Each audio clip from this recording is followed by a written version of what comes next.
table by my colleagues, Ms. Deaton Nguyen Good morning, Your Honor. and Mr. Matthew. Good morning, Your Honor. Good morning. Collectively, we represent the state of Midlands in today's matter. We will also be joined at council table by Agent Taryn Rivera. Good morning, Your Honor. Good morning. At this time, we would like to designate Agent Rivera as the state's party representative. Now, Your Honor, would you like appearances from the defense before we proceed with trial matters? Good afternoon, Your Honor. Good afternoon. My name is Miriam Anthony. I'm joined at council's table by my co-counsel, Ms. Jenna Morris, Good afternoon, Your Honor. and Ms. Anandya Sen. Good afternoon, Your Honor. Good afternoon. Together, we represent the defendant in today's case, Ms. Charlie Martin. Good afternoon, Your Honor. Good afternoon. At this time, we'd like to designate Ms. Martin as our party representative. Your Honor, we would like to proceed with some pre-trial matters, if that's okay. Please proceed. Since we have never had the privilege of joining in your courtroom before, we'd like to inquire about some of your preferences. Are attorneys free to move about the well? Yes. When approaching opposing counsel, the bench, and witnesses, should attorneys ask for permission? You can just go ahead. Yes, Your Honor. Next, when an objection is sustained, should we assume that the offending testimony is stricken, or should we move to strike? You should move to strike. When entering evidence into the court, would Your Honor like a courtesy copy? Yes. And finally, when an exhibit is entered into evidence, should we move to publish to the jury constructively, or should we assume that the exhibit is already published? You can assume it's published. Yes, Your Honor. Next, we would like to invoke Rules 603 and 615. These are the constructive swearing in and sequestration of all witnesses, barring the party representatives. Yes. Next, Your Honor, we would like to turn this court's attention to a bench book that we have created. It contains several relevant documents for today's trial, including the pretrial order, the stipulations, relevant Midlands case law, and the indictment. Opposing counsel has seen and approved of this bench book before today's trial. May my co-counsel approach the tender? Yes. Thank you. At this time, we would like to turn the court's attention to that first tab of the bench book.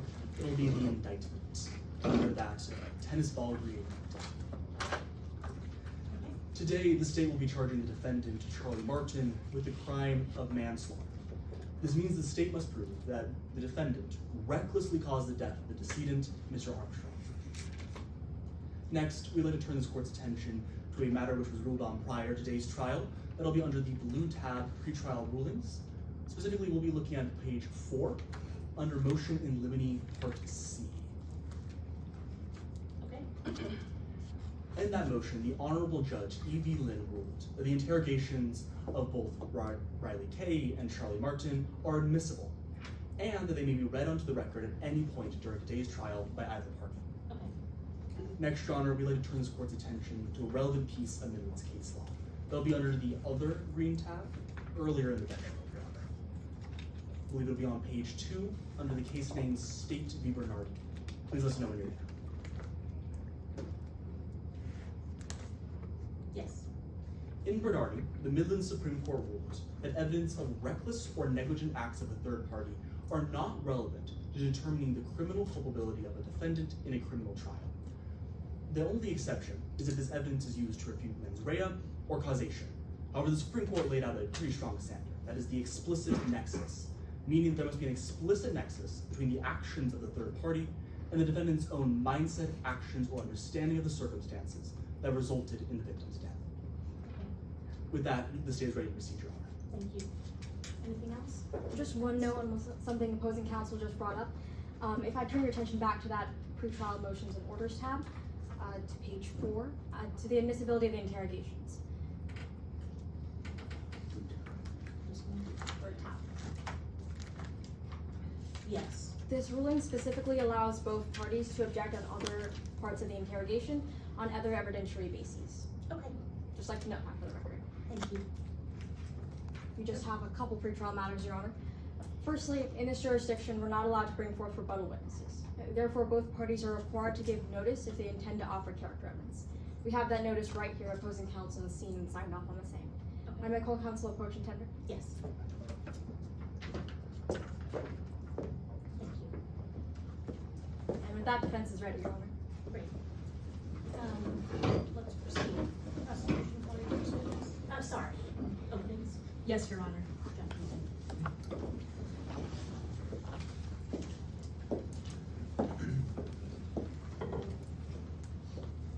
permission to proceed? Yes. She made a choice that cost a life. On the morning of April 6, Rob Armstrong was competing on The Saboteurs, a survivor reality TV show filled with extreme challenges.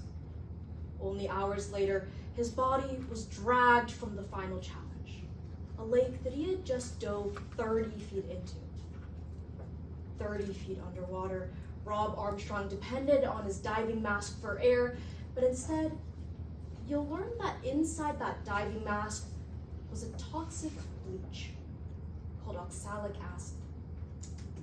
Members of the jury, you'll learn that the person who put that toxic bleach inside of Mr. Armstrong's diving mask was the defendant, Charlie Martin.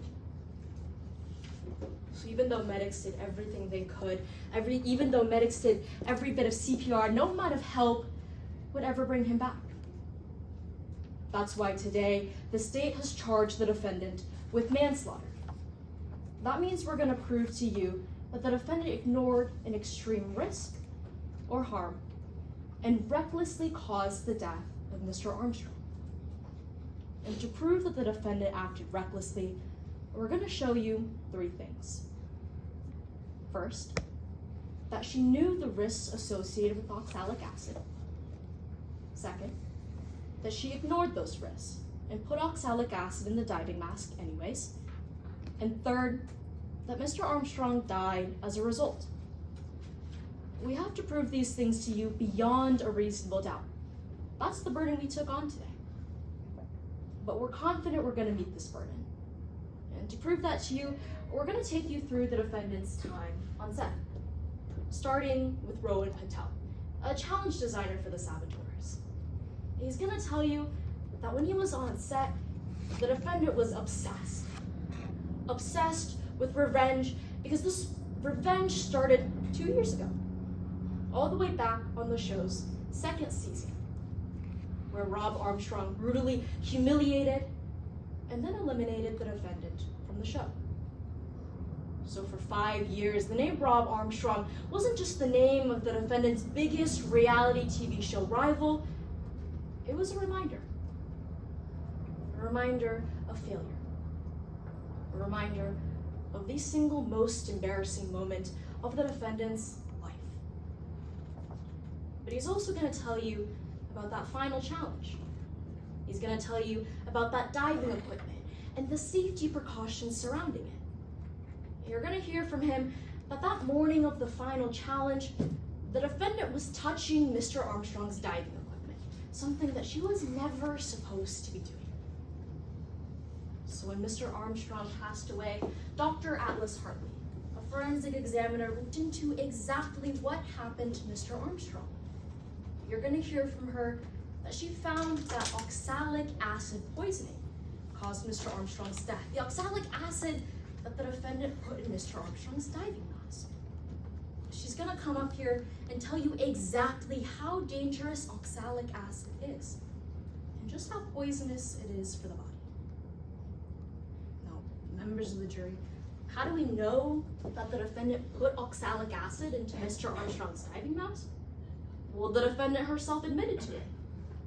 You're going to hear that from Agent Taryn Rivera, who was undercover on set of The Saboteurs. He's going to tell you that his investigation pointed him to oxalic acid. He's going to show you a label for that oxalic acid, a label that the defendant actually read. This label was filled with warnings upon warnings, and after reading this, the defendant still decided to put oxalic acid in his diving mask anyways. She made a choice that cost a life. Members of the jury, all that's left of Mr. Armstrong is this trial today.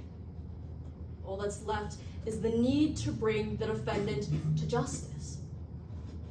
Members of the jury, you must not allow the defendant to get away with murder. That's why, at the end of today's trial, my co-counsel, Mr. Matthew Key, will come up here and ask that you find the defendant guilty. Thank you. Yes,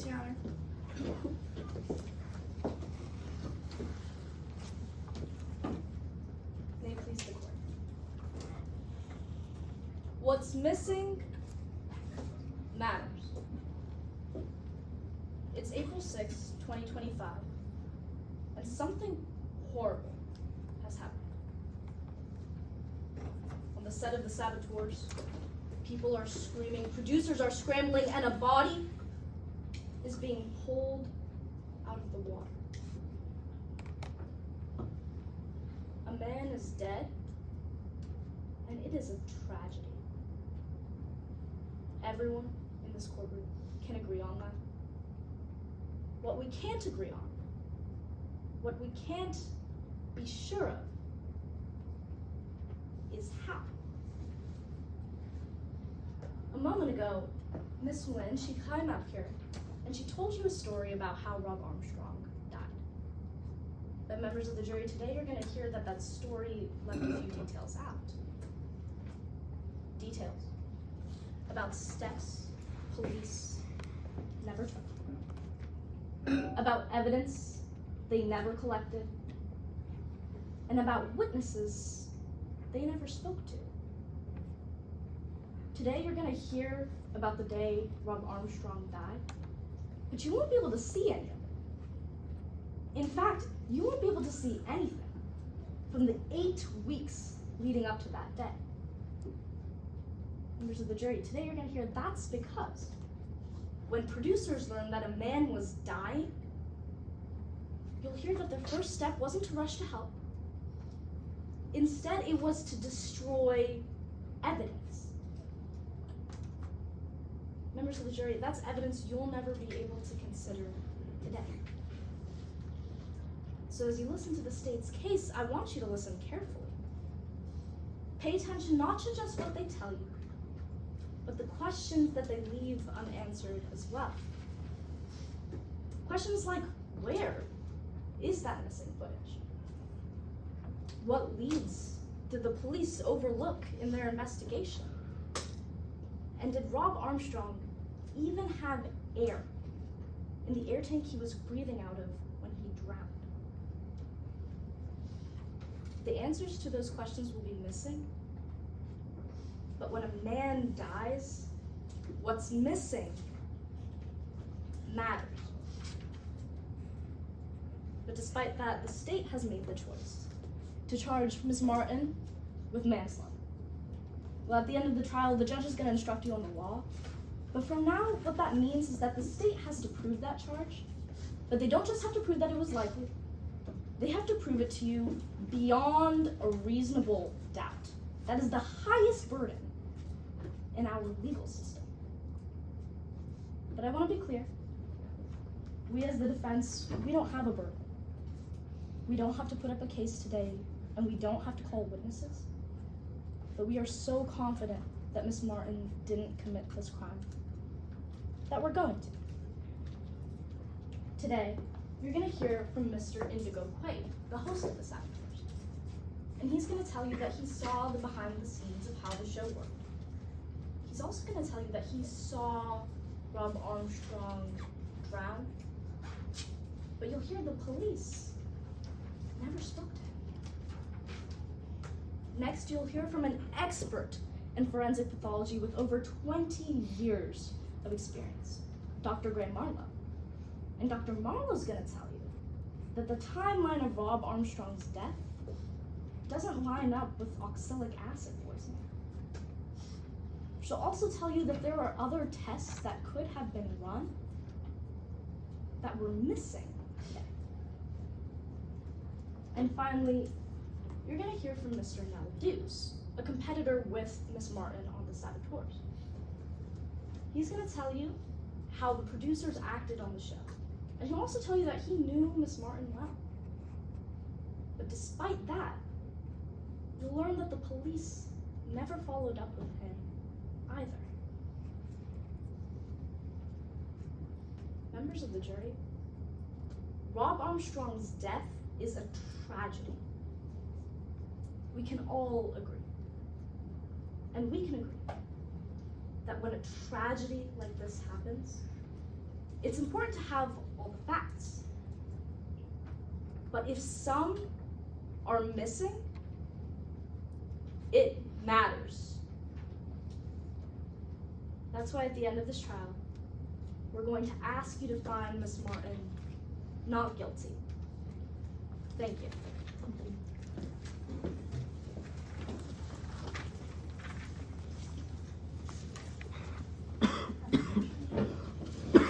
Yes, Your Honor, at this time, the state calls Mr. Rowan Patel to the stand.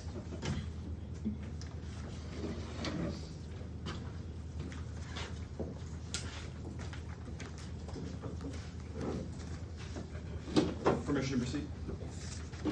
Good afternoon. Can you please introduce yourself? Good afternoon. My name is Rowan Patel. And what do you do for work, Mr. Patel? I was the challenge designer for a reality TV show called The Saboteurs. That meant I got to draw up and build all the challenge sets for the show. How did you become the challenge designer for a reality TV show? Well, it's a funny story, actually. I came from Germany when I was 18 to go to school for film. And when I was applying for jobs, I learned about The Saboteurs. And it is just like my favorite show as a child. Ich bin ein Star, holt mich hier raus. And that is when I knew I had to apply. Well, Mr. Patel, that's great to hear. I love to dabble in a bit of German TV myself. But for the members of the jury who haven't watched that show, could you explain what The Saboteurs is? Yeah, well, everybody should watch Ich bin ein Star, holt mich hier raus. But The Saboteurs is a little bit like Survivor. You have a group of people gathered on an island, and they compete in challenges that I designed to get each other eliminated. But what makes The Saboteurs unique is a secret team within the show called The Saboteurs. So there are saboteurs on the show of The Saboteurs. Could you explain what those saboteurs are? Yeah, there are 3 of them, 3 contestants chosen by production, and their job is to do sabotages. That means taking actions that slow down the other competitors in the challenges. Thank you for clarifying, Mr. Patel. Now, are you still working on The Saboteurs? No. I was let go, along with everyone else. The Saboteurs was cancelled after one of the contestants, Rob Armstrong, he passed away during the final challenge. I'd like to talk about what happened in the events leading up to Mr. Armstrong's death. Can you start by telling us how he got on the show in the first place? Yeah. Season 10 was an all-star season. So that is when production will bring back past contestants to compete again in a new season. We were excited, actually. Bringing back Charlie Martin and Rob Armstrong was a very big deal for the show. You just mentioned the defendant's name. Can you point them out in today's courtroom? Yeah. She is sitting there in the Navy suit. Your Honor, let the record reflect that the witnesses correctly identified the defendant in the courtroom. The record shall so reflect. Now, Mr. Patel, why was bringing back the defendant and Mr. Armstrong such a big deal for season 10? Well, we are talking about the greatest rivalry in reality TV history. When Rob betrayed Charlie on season 2, it became like an all-time classic moment. And, well, we thought bringing them back would be great for the show. Especially because this time, Charlie Martin was a saboteur on that secret team. During this most recent season, did the defendant ever talk to you about Mr. Armstrong? Yeah. I would talk to contestants all the time. It is a part of my job. And Charlie would talk about getting revenge on Rob a lot. Like, it was about Rob every single time we talked. We'd be having a normal conversation, and then Charlie would start talking about something Rob did or said, and how she wanted revenge. Mr. Patel, I'd like to go back to that fascinating job of yours. Can you tell us about what challenges you designed for season 10? Well, I designed all kinds of stuff. We did mazes, trivia games, eating challenges. There was one where the contestants had to face a fear of theirs. I liked that one. Yeah, all things that would be entertaining to watch on TV. I'm sorry if this is changing the mood a little bit, but you mentioned a bit earlier that Mr. Armstrong passed away during the final challenge of season 10. What was that challenge? Yeah. It was an obstacle course. Balance beams, mud pits, rope walls, and then the contestants had to do a 30-foot dive into the lagoon on set. What happened when you ran this challenge? Well, the morning beforehand, everything was normal. I held my safety meetings, I checked up on the contestants, I just ran around getting everything ready, like I always do. But after the contestants dove into the water, everything went wrong. What happened when those contestants dove into that water? Something happened to Rob. At first, he was swimming fine, but all of a sudden, he kind of just stopped. By the time we realized something was wrong, it was too late. He died. It was awful. I'm terribly sorry you had to see that, Mr. Patel. If it's all right with you, I'd like to take a step back. Can you tell us about what happened the morning before Mr. Armstrong died? I was working. I had gone to check on Charlie and the producer because they were supposed to be doing the sabotage for the challenge that day. But when I got there, I saw Charlie alone at the equipment locker, and she was holding Rob's diving equipment.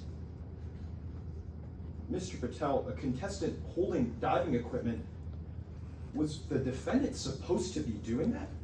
Absolutely Objection, Your not. Honor, lack of foundation. May I be heard? Yes. Your Honor, we haven't heard any foundation as to what the rules of the show were up until now. There's no foundation laid as to whether or not this witness can testify to whether or not the defendant should or should not have been holding diving equipment. If I may, Your Honor, the witness hasn't given their response yet. As they go through their response, they're going to explain that they understand the rules of the show. In fact, it's our understanding that Mr. Patel's intricately aware with these rules because he designed every single one of these challenges. The witness's response is going to explain this foundation, Your Honor. Why don't you ask him that to lay the foundation? Yes, Your Honor. So the objection is sustained for now. Yes, Your Honor. Mr. Patel, just going back to your job one more time. What were you responsible for on the set of the Saboteurs? I was the head challenge designer. So that means that I designed all the challenges, but I was also in charge of figuring out safety protocol, and I was also somebody that worried about the equipment for the challenges. Well then, with that in mind, I want to go back to talking about the morning you saw the defendant holding Mr. Armstrong's diving equipment. Now, again, was the defendant supposed to be holding Mr. Armstrong's diving equipment? Absolutely not. On the saboteurs are not supposed to touch the equipment. It's all a part of our safety protocols. We make it look like the competitor does the sabotage on TV, but the producer always does it in real life. Well then, I want to be very clear, Mr. Patel. Was there a producer there? No. And the cameras were not rolling either. It was just Charlie holding Rob's diving equipment. Thank you, Mr. Patel. Nothing further, Your Honor. At this time, however, I will be reading an excerpt of the defense's interrogation onto the record. As per pretrial ruling motions in Limine Letter C, no other further foundation is necessary in order for me to do so. For opposing counsel's reference, I will be referring to line 198 and down.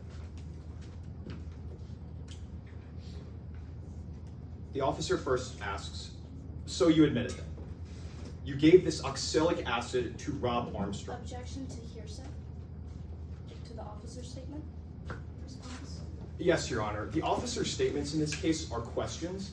Questions inherently do not hold any truth value because they are not asserting a fact. In this case, we're looking for how the defendant is going to respond to these questions, less the fact that these questions themselves are asserting any truth of the matter, Your Honor. The objection is overruled. Yes, Your Honor. Going back to the interrogation, the officer asks, so you admitted that you gave this oxalic acid to Rob Armstrong. The defendant responds, yes, I did. The officer then asks, when did you do it?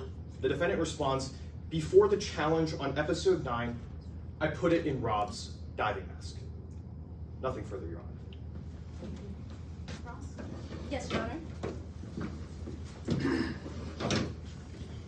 Hi there, Mr. Patel. Hello. Well, I want to start by talking about your appearance in court today. Of course, I am happy to. Because as you told us all on direct, you are the challenge designer of the saboteurs. That is right. And you designed that last challenge? Yeah, I designed every challenge on the saboteurs. But that last challenge, it didn't really go how it was supposed to go. No, it did not. And because of that, you've received a lot of backlash. That is true. People online have even blamed you for Rob Armstrong's death. Yeah, that is true. And you lost your job. I did, along with everybody else on the saboteurs. And you believed that job, it was the greatest job in the world. I do. I loved it. It was a special time in my life. Mr. Patel, you blame Miss Martin for losing you your job. I do, to an extent. That's a yes to my question, you blame her? Yeah, I do. And you're here in court testifying against her today. I am only here to say what I saw. But you are testifying on behalf of the state. Yeah. Okay, well then I want to talk a little bit about that last challenge that you designed. Of course. Because that challenge, it required diving equipment. Yeah, it did. An oxygen mask for all of the competitors. And you had set up each oxygen mask with 30 minutes of air. That is true. When we were preparing for the dive, I made sure that each oxygen tank had 30 minutes of air. The mask is not complicated. It covers your face like this, and the oxygen tank attaches to it. But, like I was saying before the challenge, yeah, I made sure of it. And when Rob Armstrong went into the water, he was only underwater for 15 minutes. That is true. And after they pulled his body out, you double-checked those air tanks. I did. And when you checked Rob Armstrong's air tank, it was completely empty. Yeah. And Mr. Patel, sitting here in court today, you can't tell us why it was empty. I know why I think it may be empty. That morning, when I saw Charlie Martin with the dive equipment, she was holding the oxygen tank. I didn't know at the time what she was doing with it, and to be fair, I still do not. Mr. But Patel, I'm not asking Objection, you. Your Honor. I just asked that my witness be allowed to finish his testimony. The witness has gone pretty far past what he was asked, so the objection is overruled. Yes, sir. Mr. Patel, I'm not asking you to speculate as to why. But you actually can't tell us for certain why that air tank is empty at all. no, other than that Charlie was holding it. But when you saw Charlie holding it, you actually don't know what she was doing. I do not. No. Okay, well let's talk a little bit more about that air tank. Because you never gave that air tank to police. No, I don't believe so. You never talked to the police about that air tank. I did not. And that's because police never asked you. It was not a part of the investigation. Again, I don't really know. In fact, police didn't talk to you a single time at the scene of Rob Armstrong's death. That is true. I don't know. Objection, Your Honor, to significantly more prejudicial than it is probative, if I may be heard at this time. Sure. Your Honor, it's our understanding that the investigation into Mr. Armstrong's death in terms of foul play was only discovered several days after Mr. Armstrong died. Now, for this attorney to be crossing my witness about this, especially at the time of the crime, whether or not police officers were investigating Mr. Patel, is significantly more prejudicial than it is probative. If I may, Your Honor. Response? Your Honor, first of all, the bar for more prejudicial than probative is substantial. Secondly, we are not insinuating that the police were investigating Mr. Patel. Mr. Patel was the challenge designer and eyewitness to Rob Armstrong's death. This goes directly to the fact that despite that, the police never spoke to him at the scene of Rob Armstrong's death. We're allowed to go down this line of questioning to question the police's quality of investigation. If I may respond, Your Honor. Yes. Again, it's our understanding that specifically the investigation into Mr. Armstrong's death was conducted 2 days after, when Dr. Hartley discovered that there was foul play involved in the death of Mr. Armstrong. Given this line of questioning, there's absolutely no reason why police would even be questioning Mr. Patel in the first place. So for opposing counsel to ask this line of questioning about why police officers were not investigating or even asking questions to Mr. Patel is significantly more prejudicial than it is probative, Your Honor. At the time of... The objection is overruled. Yes, Your Honor. Mr. Patel, I'll re-ask my question. When Rob Armstrong died, not a single police officer came up to you and talked to you. No, they did not. It's been 10, 11 months since that day. Yeah? And in the 11 months since Rob Armstrong's death, not a single police officer or investigator has reached out to you since then. That is true. I mean, there was a court proceedings. I'm here now, but no, I was never asked by an investigator. Thank you. No further questions at this time. Yes, briefly, Your Honor. Permission to proceed? Mr. Patel, opposing counsel just asked you about who was holding Mr. Armstrong's diving equipment. I want to make it clear. Did you see anyone other than the defendant holding Mr. Armstrong's diving equipment the morning Mr. Armstrong died? No, it was only Charlie. And to my understanding, because it was locked in the equipment locker at all times, that's the only time anybody could have been doing anything to it. Opposing counsel also just asked you about why the police didn't question you. I want to be clear, Mr. Patel. Did you even know that there was an investigation ongoing at the time? I had no idea. At the time, we didn't even know that, well, Rob could have been murdered. To your understanding, Mr. Patel, was there an investigation going on? Again, I don't really know. Nothing further, Your Honor.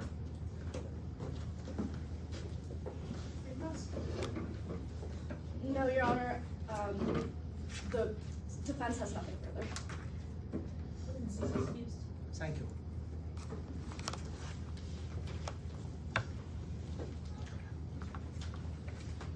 Next witness.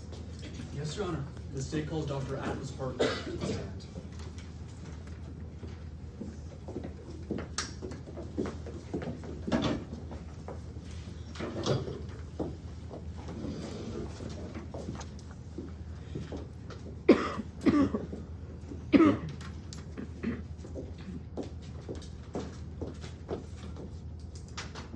Has the defense seen this?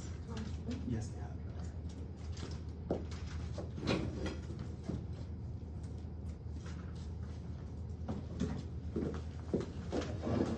Permission to proceed, Your Honor. Good afternoon.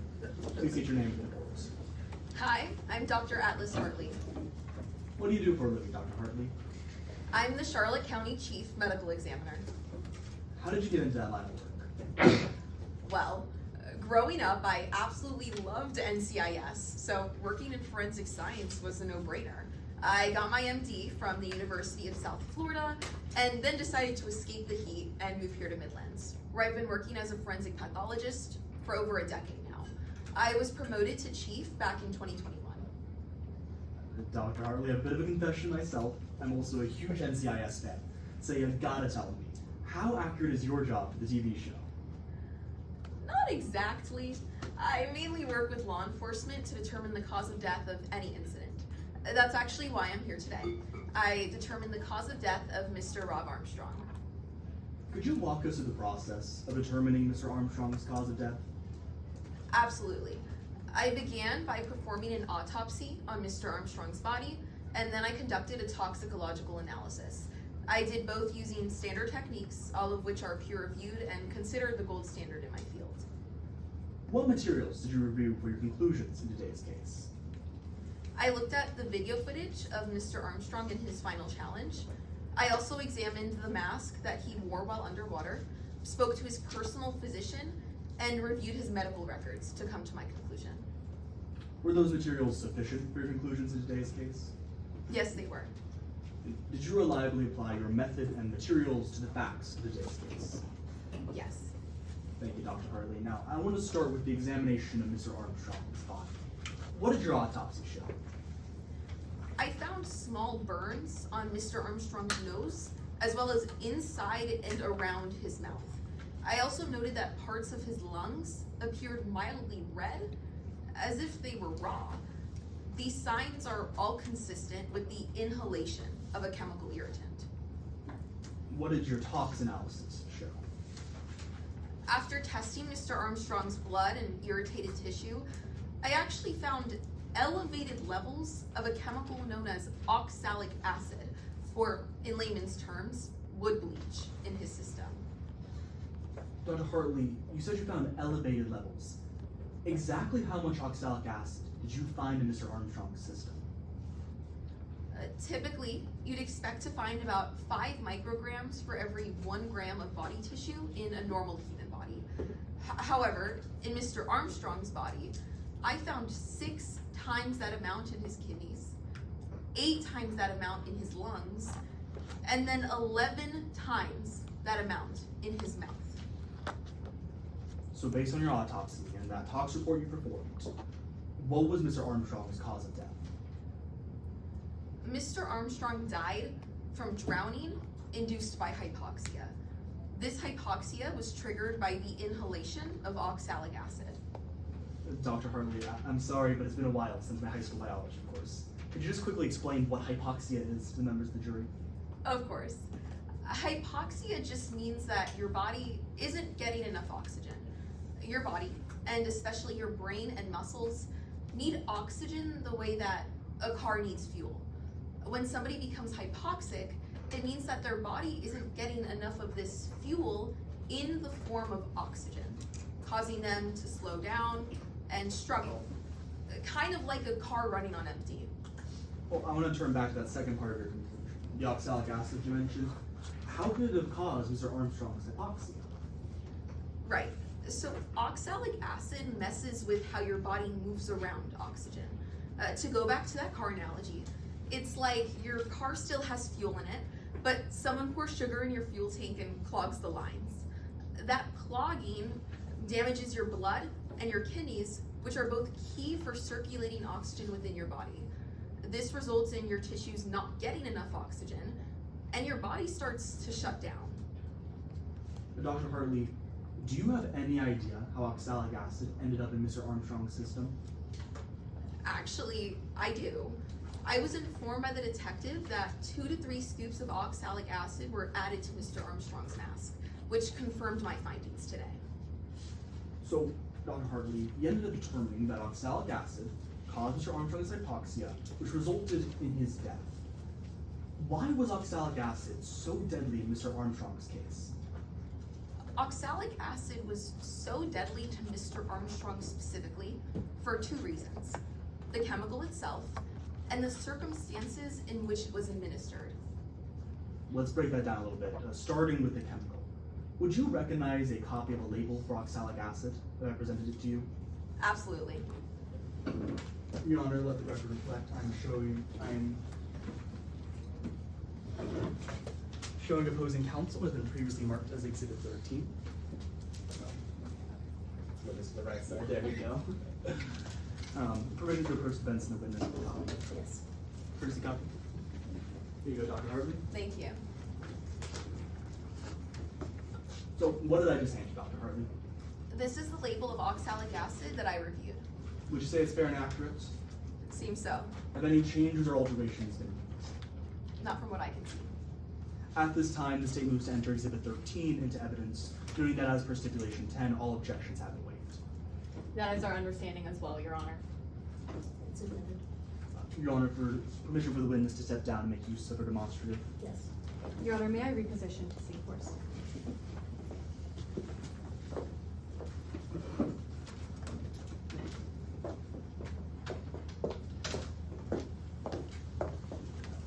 Thank you.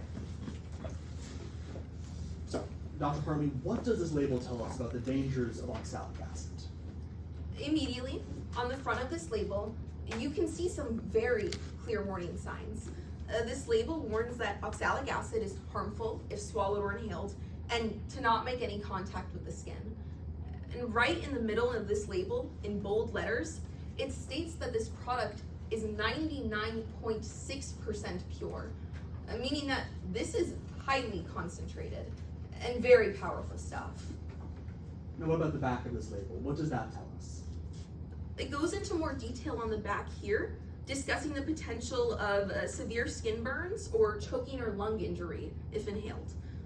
Most importantly, however, is right here at the top, where this label states in bold font that oxalic acid is corrosive, toxic, and fatal at high concentrations. This label also makes it very clear that oxalic acid should never be used in confined spaces. Dr. Hartley, exactly how much oxalic acid is dangerous for a person to inhale? Exposure to just 1 gram of oxalic acid is enough to produce medically dangerous side effects. Now, to put that into perspective, this label right here says that 1 gram is 1 scoop. And going back to what I said earlier from what the detective told me, that means that Mr. Armstrong may have been exposed to double the amount that is medically dangerous. Objection, Your Honor, at this point, lack of personal knowledge. Response, Your Honor. Your Honor, the witness has already testified that Detective Dixon informed her that 2 to 3 scoops of oxalic acid were added to Mr. Armstrong's mask. Basing off the information she just added onto the record, that 1 scoop equals 1 gram, is just a simple conversion of grams to scoops, leading the witness to say that it may have been roughly double. Response, Your Honor. Yes. We have it on a good faith basis that we actually don't know how full those scoops were, meaning that Dr. Hartley can't actually say definitively it was double that 1 gram amount. Okay, the objection is overruled. We'll take it for what it's worth. Yes, Your Honor. Do you have time to finish, Dr. Hartley? Yes, so as I was saying, based on what the detective told me and what this label says right here, Mr. Armstrong may have been exposed to double the amount of oxalic acid that is medically dangerous. Thank you, Dr. Hartley. You may be seated. Now, I want to turn back to that second reason you mentioned, the circumstances. How were the circumstances of Mr. Armstrong's death so deadly? The most notable aspect was where this oxalic acid was placed within Mr. Armstrong's mask. And where was it placed, Dr. Hartley? Objection, Your Honor, lack of foundation. Response? Your Honor, the witness has already laid onto the record that she examined Mr. Armstrong's mask, meaning that she was able to see exactly where in the mask traces of oxalic acid were found. Therefore, she clearly knows where in the mask the oxalic acid was placed. Why don't you have her make that connection? The objection is sustained. Yes, Your Honor. Dr. Hartley, were you able to test Mr. Armstrong's mask? Yes, I tested Mr. Armstrong's mask and found traces of oxalic acid in the nose pocket and in the mouthpiece. This is extremely important because those are the only 2 places where Mr. Armstrong could take in oxygen while underwater, meaning that throughout the duration of his entire dive, he was breathing in this deadly chemical over and over again. Ultimately, Dr. Hartley, what was your conclusion to today's case? The addition of oxalic acid to Mr. Armstrong's diving mask led him to drown and ultimately die. Thank you, Dr. Hartley. We have no further questions at this time, Your Honor. Would opposing counsel like us to take the demonstrative down? Yes, please.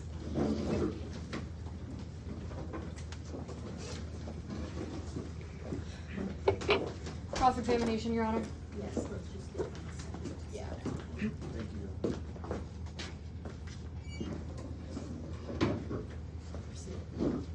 Good afternoon, Dr. Hartley. Good afternoon. I want to start by talking about why you determined oxalic acid to be the cause of hypoxia in today's case. Sure. You've been studying poison for years now. Yeah, I've worked as a forensic pathologist for over 10 years and have been the county chief medical examiner for over 5, but I do have a specialty in poisoning, which is why I was so sure that oxalic acid caused Mr. Armstrong's death. That's right, Dr. Hartley, you specialize in poison. Yes, And you've spent quite some time consulting on poison identification cases. yes, they call the best of the best. You would even agree with me that you're able to find poison even in rare cases. Yes, and specifically for this case, oxalic acid didn't even show up in Mr. Armstrong's general panel because it's such a unique chemical. I had to run a second blood panel to determine that Mr. Armstrong inhaled oxalic acid. That's right, Dr. Hartley, oxalic acid, it didn't show up in that first test. No, that first blood panel only tests general chemicals, so it wouldn't show up.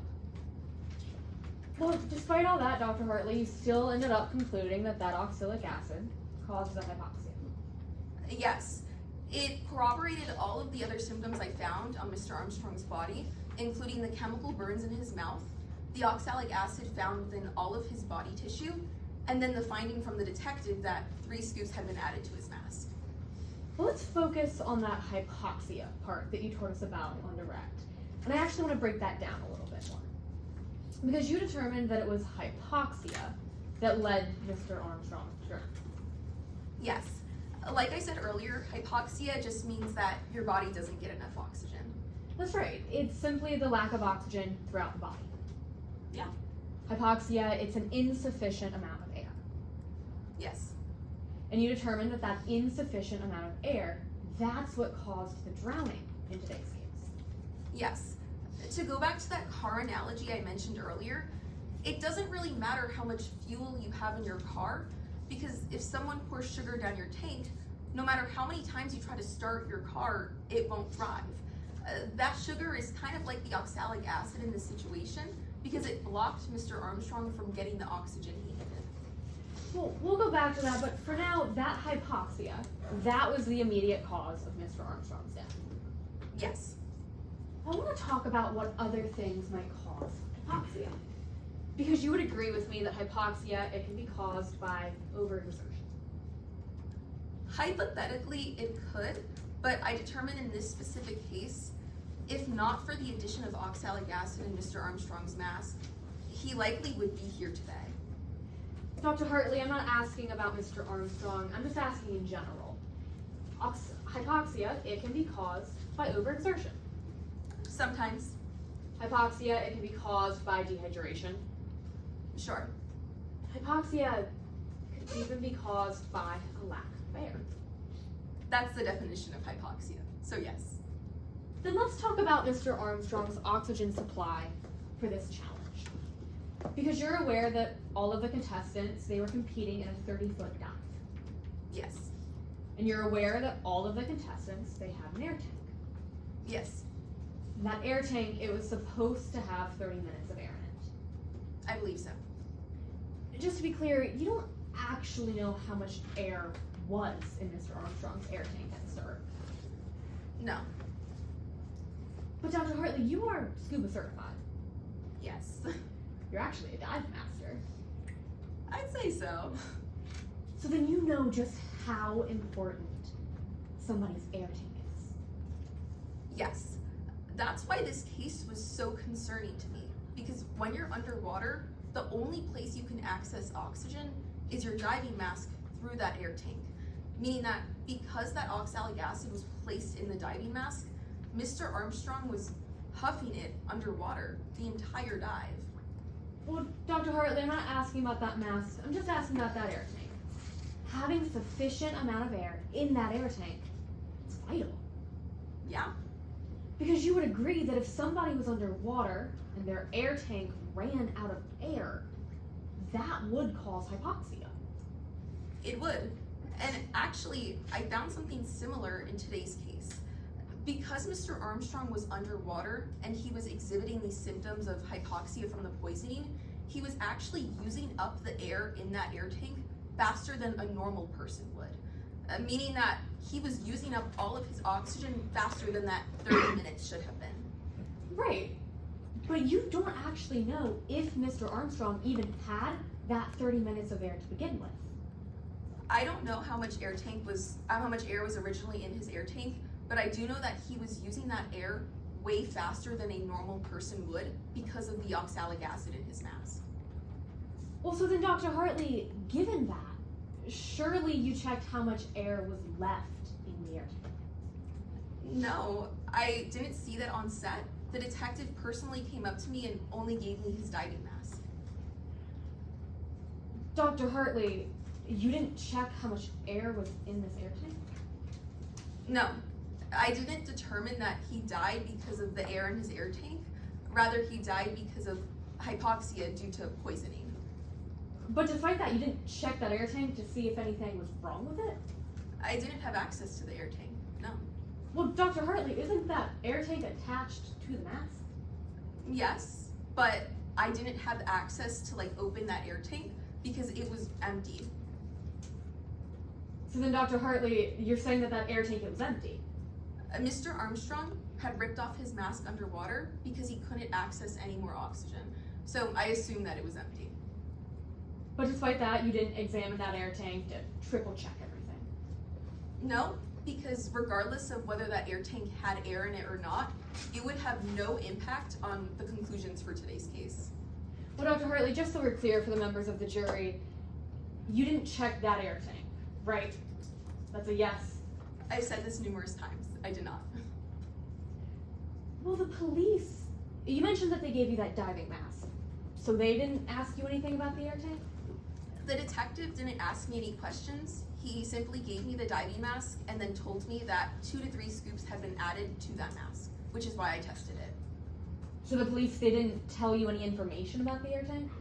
No, they only told me information about the mask. So just to make sure we're clear, the police, they never gave you any of that information? About the air tank? Yes, Dr. Hartley. No, they didn't, because like I said, whether that air tank had air or not, it would have no impact on Mr. Armstrong's death. He ripped off his mask while underwater in a confusion and panic due to this hypoxia, meaning that it doesn't matter how much air was in that tank. Dr. Hartley, regardless of that mask, the police never once gave you information about that air tank. No, it wasn't relevant. Thank you. Your Honor, I have no further questions. Before we do a recheck, we're redoing can we get a time check real quick? You have 7 minutes and 30 seconds left for examinations. I'll be pretty quiet.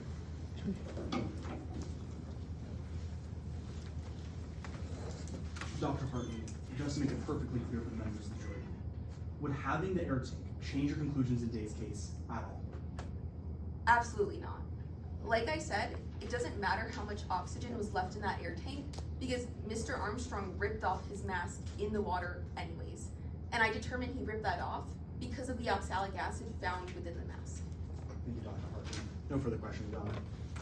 Anything further? No recross for this witness, Your Honor. Witness is excused. Thank you.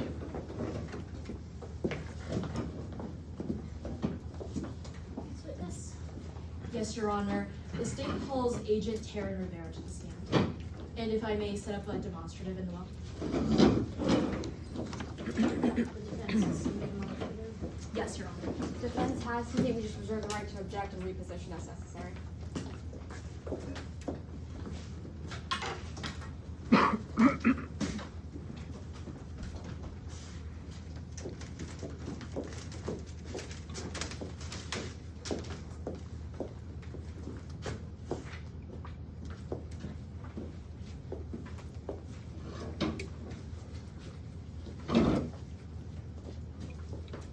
Permission to proceed? Yes. Good afternoon. Could you please introduce yourself to the court? Good afternoon. My name is Taryn Rivera.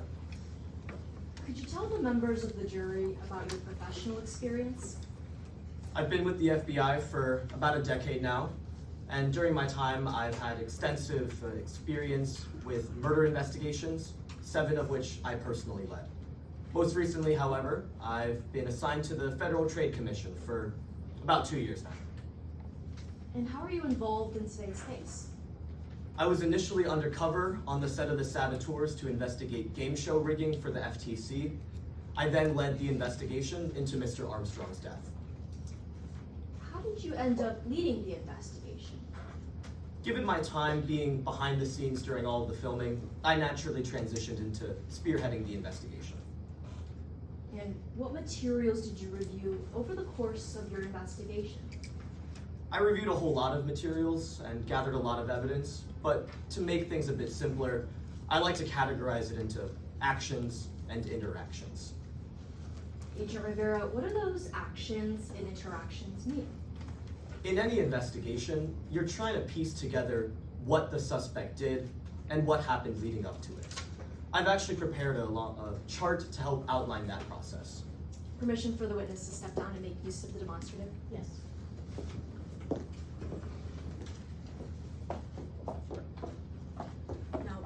Rivera, I want to start with this first bit.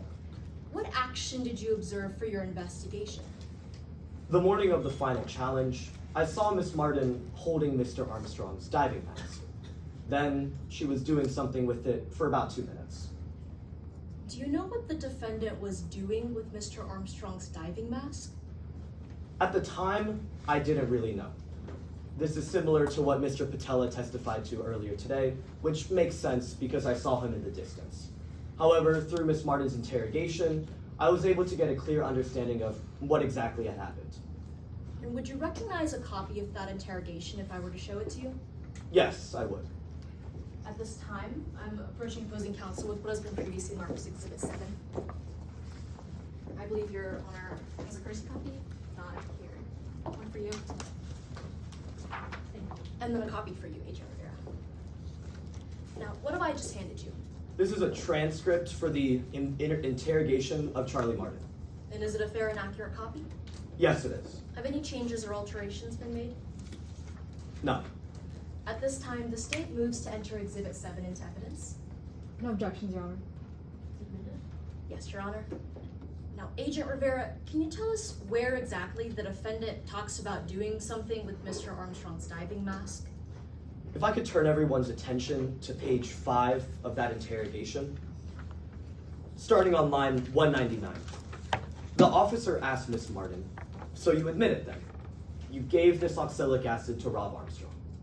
Miss Martin then replies, "Yes, I did." The officer then asks, "When did you do it?" And Miss Martin replies, "Before the challenge on episode 9. I put it in Rob's diving mask." This was the action that became the center of my investigation. And why was this action important to your investigation?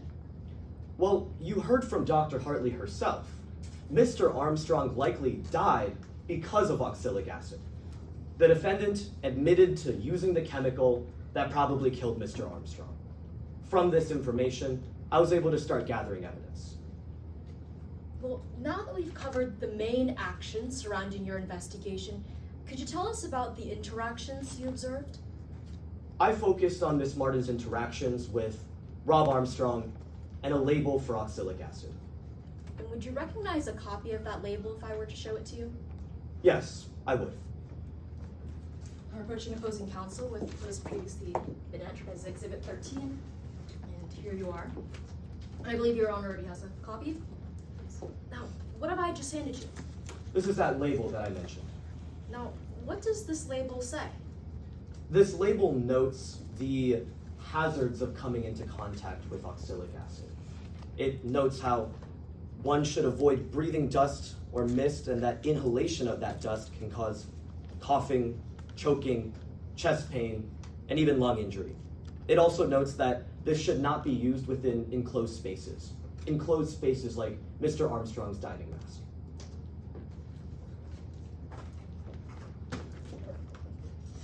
This was the first interaction that I observed. Let the record reflect that that is constructively on the demonstrative. Now, do you know if the defendant had a chance to read this label? Yes. In her interrogation, Ms. Martin told us that she had access to this bottle on the set of the saboteurs. Furthermore, if I could this time turn everyone's attention to page 7 of the interrogation. Starting on lines 270. Or apologies.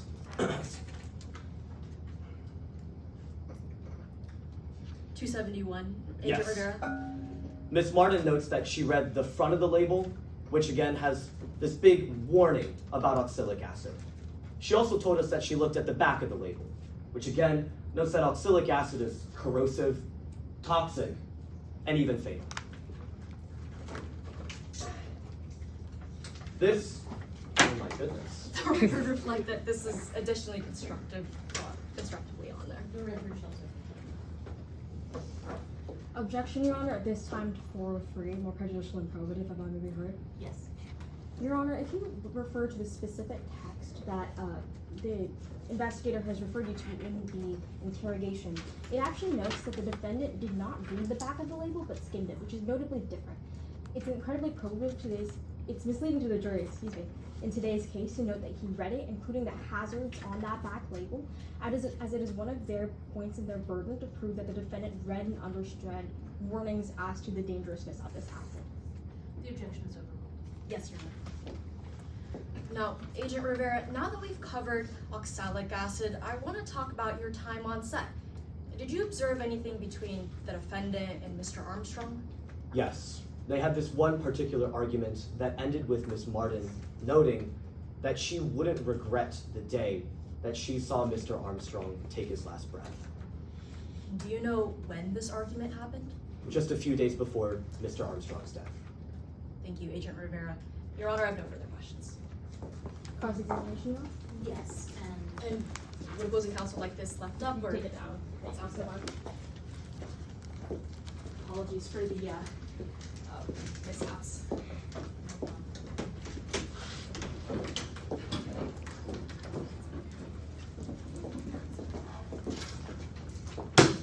Sorry.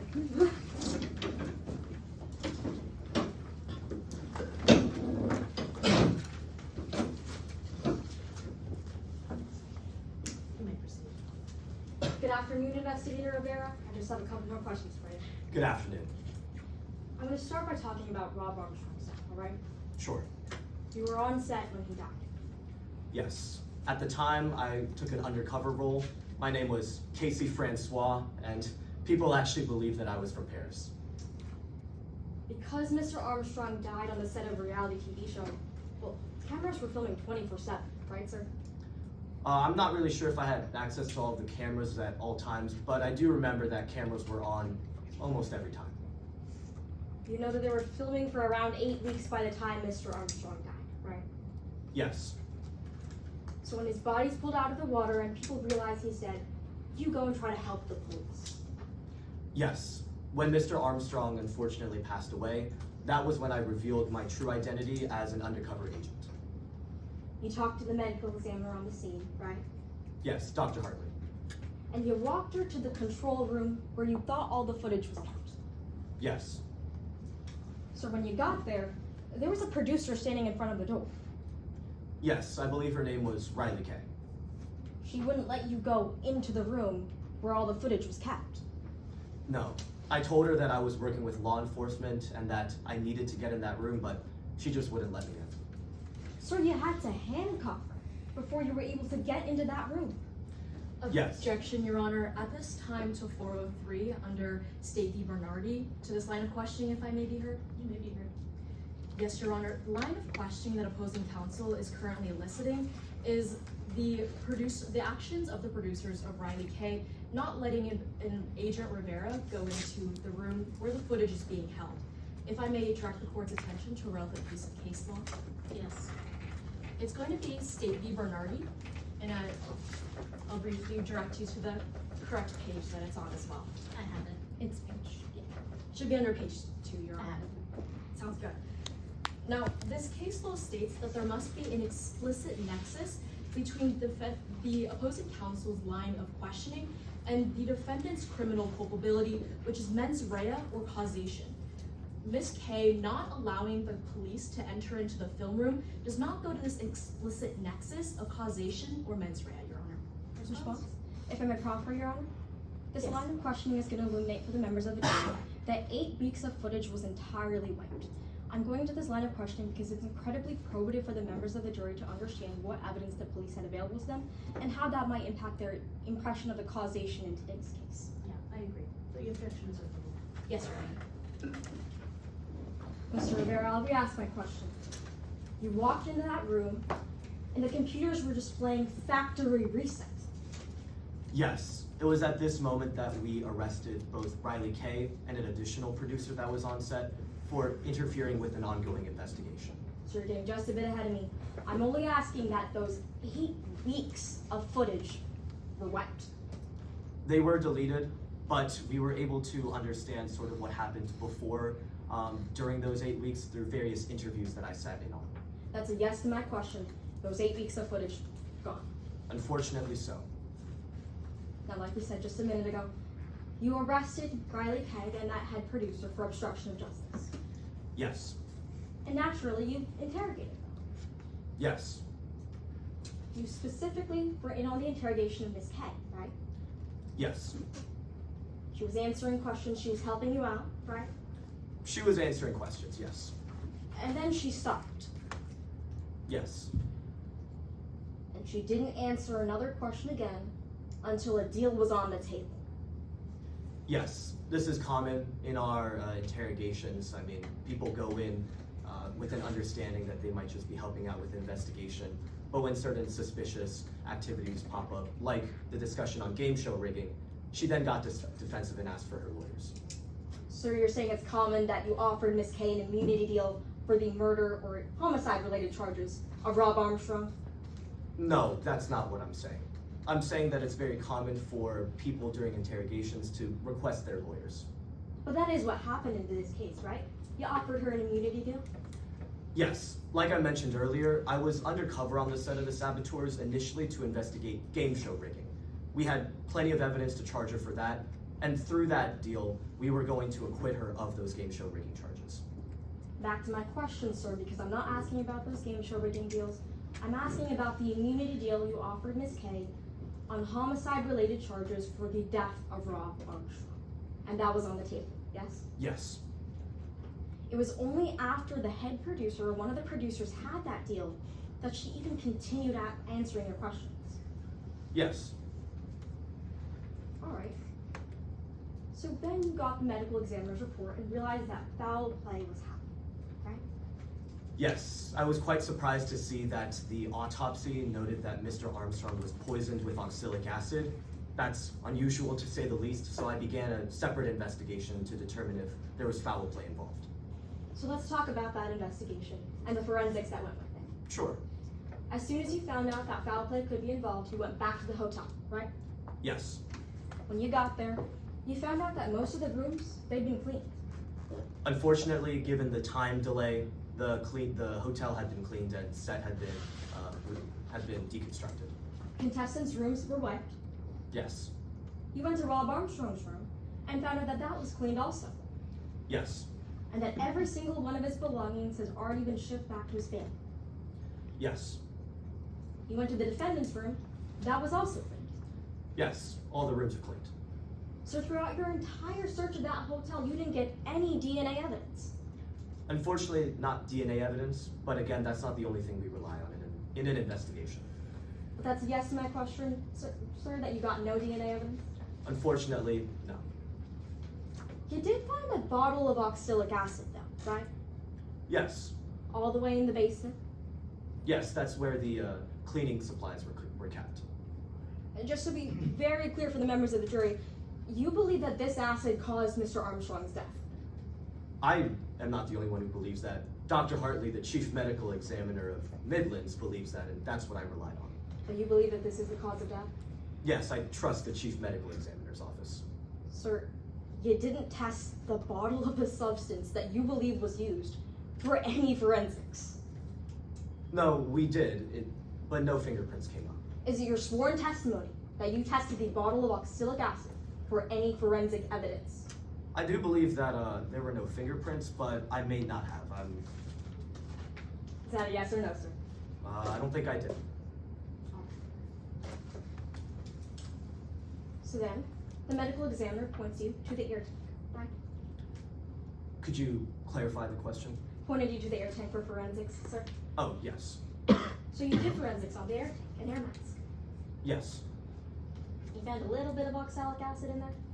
In the oxygen tank? Not the oxygen tank, sir, in the mask. Oh, yes, in the mask. But this was specifically in the microphone area, right?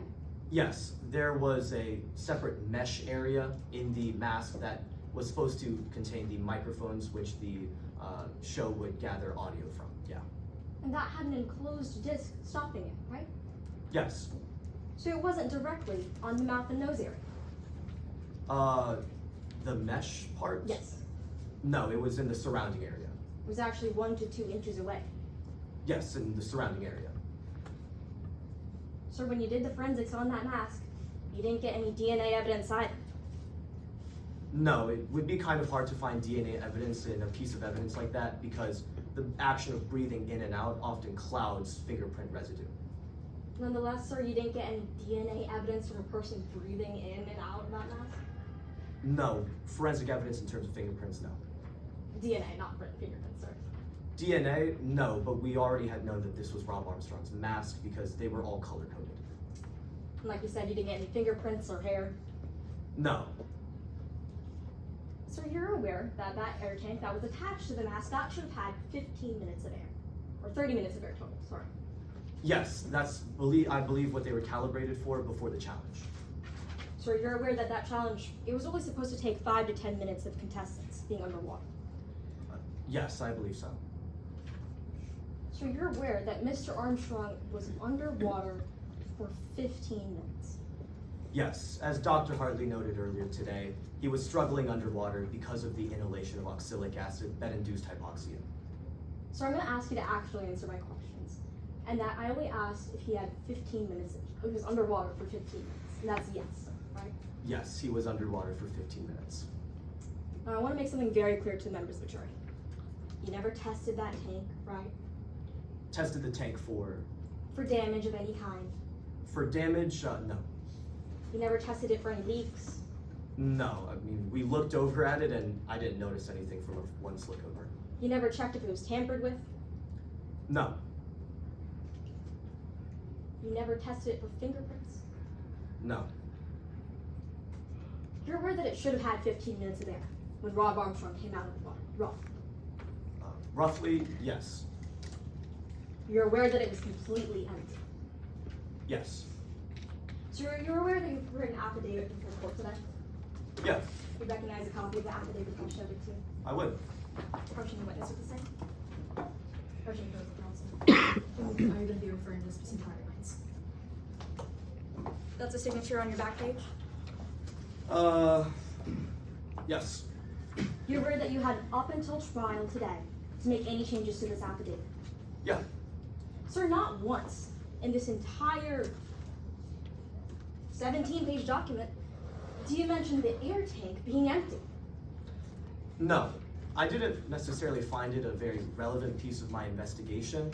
Like I mentioned earlier, we had done an initial canvass of the set of the saboteurs where I gathered evidence about what had happened. Afterwards, I did interviews with many people who were involved on the set, and none of them mentioned this air tank, which is why I didn't follow the evidence. There was no evidence to follow. Sir, let me get this exactly clear. You're telling the members of the jury you don't believe that the person who died in this case having no oxygen was relevant? Not necessarily relevant, but not the focus of my investigation. Like I mentioned earlier, in all of the interviews that I conducted, no one had mentioned seeing the actual air tank being tampered with. It was more so the mask. And upon investigating the mask, that corroborated with Dr. Hartley's findings that there was oxalic acid in it, which caused Mr. Armstrong to breathe that dangerous chemical in. I followed the evidence, ma'am. So you didn't think it was relevant that he had no air? Objection, Your Honor. At this time to hearsay, to opposing counsel's use of Agent Rivera's affidavit. Response, Your Honor? Yes. We're actually not referring to any of the statements in the affidavit. The absence of the statement is not hearsay. Brief response, Your Honor. Yes. Yes, Your Honor. The purposes of using Taryn Rivera's affidavit was for an impeachment, more so an impeachment by omission. She asked Taryn Rivera if he mentioned anywhere throughout his affidavit if he mentioned air tanks. This was an improper impeachment, as Taryn Rivera has put onto the record that he didn't think it was relevant to include into this document since it didn't come up in his investigation. The objection is overruled. Yes, Your Honor. I'll re-ask my question. You didn't believe the fact that Mr. Armstrong had no air was relevant? No, it was relevant. I mentioned that, again, I noted that he had the air tank, but again, it was not the focus of my investigation because everything that I had collected in terms of evidence, that being physical evidence and the interviews that I sat in on, they all pointed towards Miss Martin's actions of putting oxalic acid in Mr. Armstrong's diving mask. So that's a yes to my question. You didn't believe it was relevant?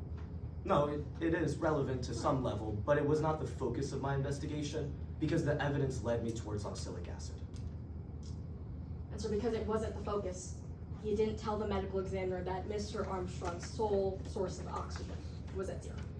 No, but as she noted today, that wouldn't have changed her conclusion. I'm not asking if you think it would have changed your conclusion, investigator. I'm asking if you told the medical examiner. I did not tell the medical examiner about it because I did not find it necessarily important for the medical examiner, and she said so herself today. That was true. That's a yes to my question. You never told her. Yeah. Nothing further at this time, Your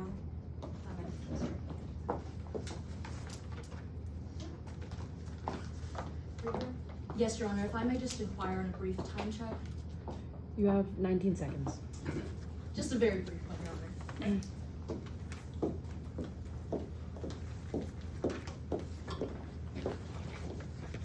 Permission to proceed? Yes. Agent Rivera, what was the most important part of your investigation?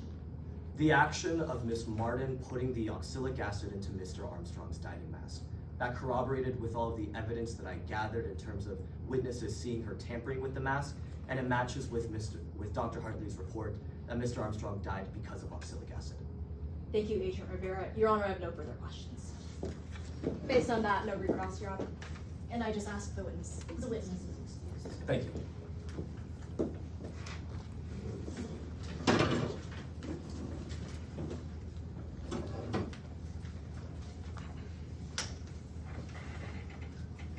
The state rests the case in chief, Your Honor. You just asked for a brief recess, if time permitting. We're okay on all laws, right? I Yeah, think it's we have an just hour 10, 45. So, yeah, let's take 5 minutes. Thank you.